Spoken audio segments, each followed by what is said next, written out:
We're going to do some slides, but this time we're going to do slides without the octave on the piano. So this will allow those of you who have more range to offer or feel like you have more experience or know you have more experience, will allow you to stretch as far and as wide as you like.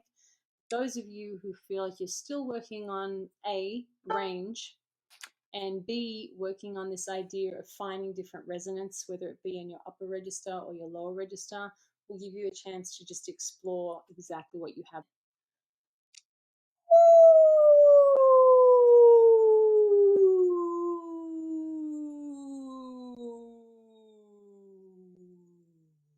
Somewhere up there in a very rounded U shape, and then slowly descend down through my range to my lowest, most comfortable spot.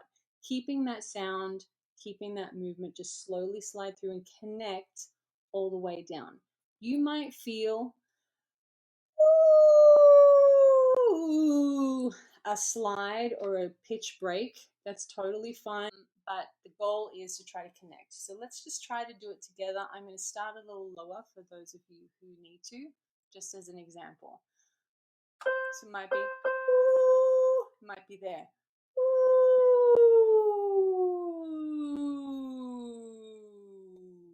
Might be right there, okay? So you do you. Go with your range, go with what's comfortable. Don't feel like you need to strain too high. We're going to do a bunch of these on different vowels. So let's start on oo, starting at your most comfortable high point, rounded lip in the front. Remember, you're going to make the shape and then fill it with air, okay?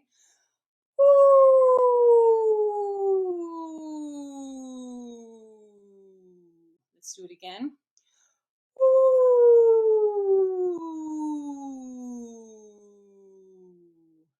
I'm going to do it 3 more times.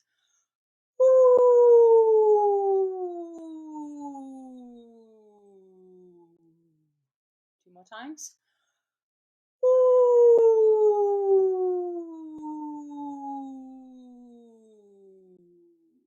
And last one.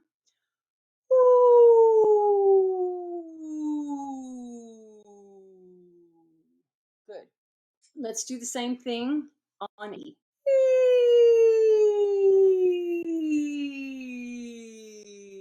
Same deal. Now, if you feel anything tight or anything constricted, think about the oo so you can lift it, but you're singing E. So that might look like E. If you're doing that, E, you just lift it into the palate a little bit more if you think of that oo shape, and it will help you feel the resonance. Let's do 5 E's. Ready? Breath first, shape, fill with air.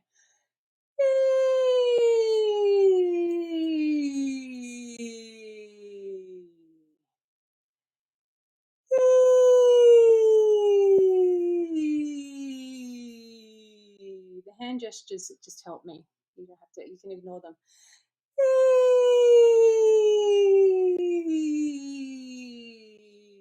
2 more.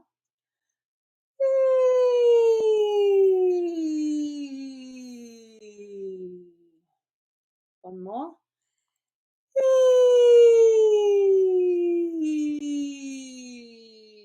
I had a big flip there. It's harder for me to control the E than the oo. So what I was talking about before, let me demonstrate.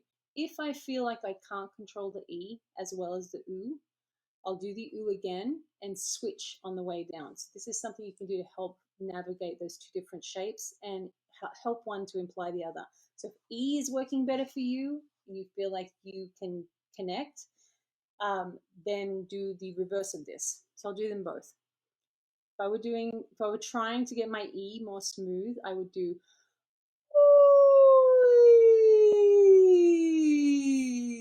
So I start off on my oo shape. I start going, and when I can feel I have control, I switch the shape, but it's as close to where I was as I can make it. So it's implied. It's a little trick.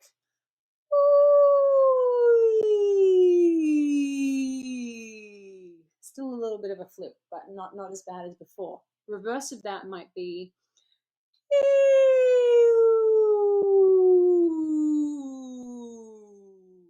Okay, so play around with those 2 shapes. We're going to change the shape to air.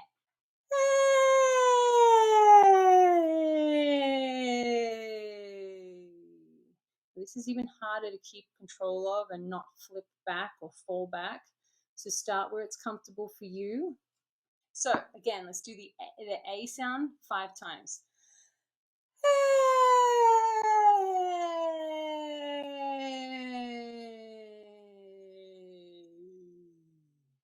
4 more times.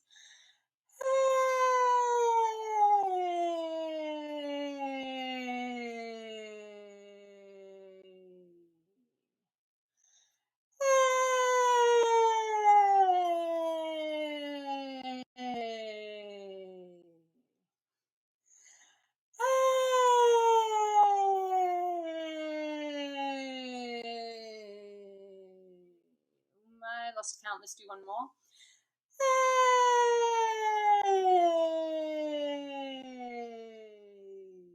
So good. The same, I'm assuming, the same thing applies if you're feeling like you can't control it, but you can't land without a big clunk or a big dip. Then start with the sound that you found easiest out of the oo and the e, and start there and then switch on the way down. So that might be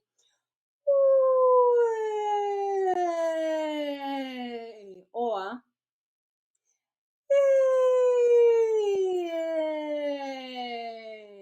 all of them are good, but the goal is that you will slowly work each shape into this slide and feel the difference between each shape, but also feel how one shape can manipulate the other to help you with placement and help you with resonance as you move through different parts of your range.